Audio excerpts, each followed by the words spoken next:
Peuple du Burkina Faso, camarades combattants pour la liberté, pour la paix, la souveraineté et l'indépendance réelle.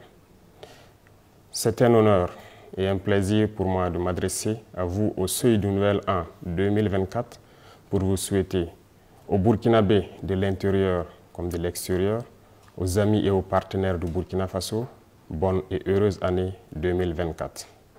Rendons grâce à Dieu qui nous a permis de voir ce jour, qui marque donc la fin de l'année 2023. Prions également le bon Dieu pour ceux-là qui ont donné leur vie pour l'indépendance du Burkina Faso, dans la reconquête de notre territoire, que leur âme repose en paix sur la terre libre du Burkina Faso. Nous prions également que Dieu accorde une santé à tous ceux-là qui aujourd'hui se retrouvent blessés du fait donc des leaders terroristes et qui ont mené le combat noble pour notre liberté. Nous sommes solidaires de toutes ces personnes qui ont dû quitter leur contrée, qui se retrouvent aujourd'hui personnes déplacées internes.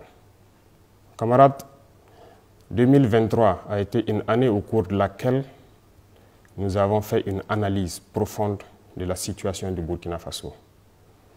Une année au cours de laquelle nous avons posé un diagnostic profond des maux qui minent le Burkina Faso. Ce qui a amené de prendre des décisions importantes. Ces décisions ont été de briser les premières chaînes de l'esclavage, de l'impérialisme, du néocolonialisme. Parce que, dit-on, vous ne pouvez espérer retrouver votre objet perdu en faisant appel à l'aide à celui qui vous l'a dérobé. 2023 a été une année où beaucoup d'initiatives ont vu le jour. Le 11 décembre dernier, comme nous le résumions, à propos de tout ce que nous avons pris comme initiative dans le domaine de la défense, dans le domaine sanitaire, surtout aussi dans le domaine de l'autosuffisance alimentaire. Beaucoup d'initiatives de développement, d'industrialisation ont été lancées. C'est le lieu pour moi donc de saluer le peuple burkinabé pour sa résilience, pour avoir compris le sens du combat que nous menons, pour la reconquête du territoire et pour l'indépendance réelle du Burkina Faso. 2024 sera une année au cours de laquelle nous allons continuer ce combat. Nous allons continuer à briser les chaînes de l'esclavage, à briser les chaînes donc du néocolonialisme qui nous empêchent de connaître le bonheur. Au cours de cette année 2024, nous allons poursuivre les efforts de reconquête du territoire et amplifier la lutte. C'est pour cela que du côté de la défense, nous verrons la création donc de la première brigade de combat que nous avons dénommée, donc la brigade spéciale et d'intervention rapide qui regroupera les différents bataillons d'intervention rapide, un groupement de forces spéciales et un groupement spécifique. Cela, c'est toujours dans le sens de la réorganisation de notre armée, de sa réarticulation, de la relocalisation des différentes forces en mesure de faire face. Un plan d'équipement stratégique et un plan de réorganisation des différentes forces a vu le jour en 2023. Cela va se concrétiser en 2024 par l'arrivée donc de nouveaux moyens lourds de protection et d'augmentation donc de la puissance de feu des unités combattantes.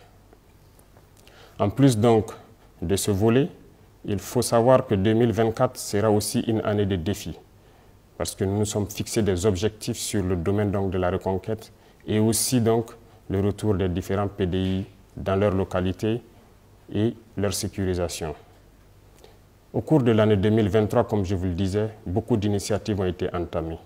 Et en 2024, nous devrons pouvoir approfondir et mettre réellement en œuvre tout ce que nous avons entamé. Notamment l'initiative présidentielle pour l'autosuffisance alimentaire et aussi l'offensive agro-pastorale du ministère de l'Agriculture qui a été lancée dernièrement. La campagne sèche est en cours dans toutes ces deux initiatives pour que nous puissions, au cours de l'année 2024, atteindre aux besoins, s'approcher de l'autosuffisance alimentaire. C'est un défi pour nous et j'invite donc le peuple burkinabé à s'approprier ces initiatives et à pouvoir se lancer partout où vous êtes pour que l'État puisse aussi vous accompagner et que nous puissions relever ces défis-là. Dans le domaine de l'industrialisation et aussi donc, de tout ce qui peut aller dans le sens d'apporter un plus à tous ces vaillants commerçants qui font de leur mieux pour desservir les différentes localités du Burkina Faso. Beaucoup d'initiatives seront prises dans ce sens. L'APEC est déjà lancée, qui nous permettra d'avoir un certain nombre d'usines, mais beaucoup d'initiatives sont à venir au cours de l'année 2024. Au cours de l'année 2024, nous allons encore demander au peuple burkinabé de pouvoir s'approprier l'initiative présidentielle pour le développement communautaire. Ce, après analyse donc de la situation sanitaire, comme nous l'avons dit le 11 décembre dernier, il faut que nous puissions reconstruire nos villes et pouvoir assainir.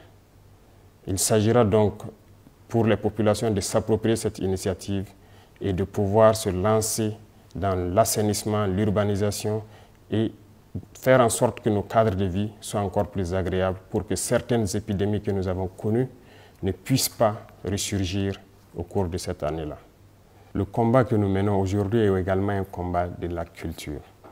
Comme vous l'aurez remarqué, en posant donc un diagnostic du problème, nous avons compris que la colonisation nous a déracinés. Nous avons perdu notre culture. Notre belle culture qui nous enseigne la paix, la solidarité, l'entraide. Nous avons perdu ces valeurs. Voilà pourquoi nous tenons à ce que la culture occupe une place importante donc, dans notre combat. C'est ce qui a amené donc à aujourd'hui officialiser nos langues nationales et aussi à créer le Conseil de communauté à travers donc, ce projet de loi qui vient d'être adopté donc, à l'Assemblée. Ceci doit nous amener à revenir à nos racines, à nos traditions, à nos cultures, pour pouvoir faire ressurgir ces valeurs de solidarité qui nous manquent beaucoup, ces valeurs de paix, de tolérance et d'entraide. Sur le volet de la corruption, il faut dire que l'année 2023 a été une année où ce phénomène a perduré. Pour 2024, nous comptons donc lancer la machine de la lutte contre la corruption. C'est le lieu donc pour moi d'inviter toutes ces institutions et structures qui œuvrent donc dans la lutte contre la corruption à redoubler d'efforts pour qu'à jamais nous puissions bannir ce phénomène de notre société. Camarades, nous restons convaincus de notre trajectoire, de la lignée que nous avons adoptée. Il n'y a pas meilleur que cet itinéraire que nous avons emprunté pour notre liberté, pour notre souveraineté et pour que le Burkina puisse prospérer. Nous sommes convaincus et avec le peuple burkinabé, nous sommes rassurés plus que jamais que le combat que nous menons est noble pour le Burkina Faso, pour l'AES et pour l'Afrique tout entière. Nous allons vous souhaiter une très bonne année 2024, une année pleine de santé, une année de combativité, une année au cours de laquelle donc tous les Burkinabés vont pouvoir cultiver l'amour entre eux, une année au cours de laquelle nous souhaitons que les Burkinabés puissent faire fi des différends qu'ils ont connus et pouvoir donc regarder ensemble vers l'avenir. Une année de bonheur, une année au cours de laquelle les espoirs des uns et des autres donc, vont se voir accomplis. Nous ne pourrons terminer sans remercier le peuple burkinabé qui a compris le sens de la lutte et qui se bat jour et nuit dans la veille citoyenne pour protéger cette transition. Parce que, dit-on, l'ennemi n'a pas encore rangé sa hache de guerre, que ce soit de l'intérieur ou de l'extérieur, l'impérialisme est toujours en activité. Merci au peuple burkinabé pour ce combat que nous menons et merci à tous ceux qui, de près ou de loin, nous soutiennent, qu'ils soient de l'intérieur, de l'extérieur, partout dans le monde, qui soutiennent le Burkina Faso dans cette lutte. Vive le Burkina Faso, que Dieu protège le Burkina Faso. La patrie ou la mort, nous vaincrons.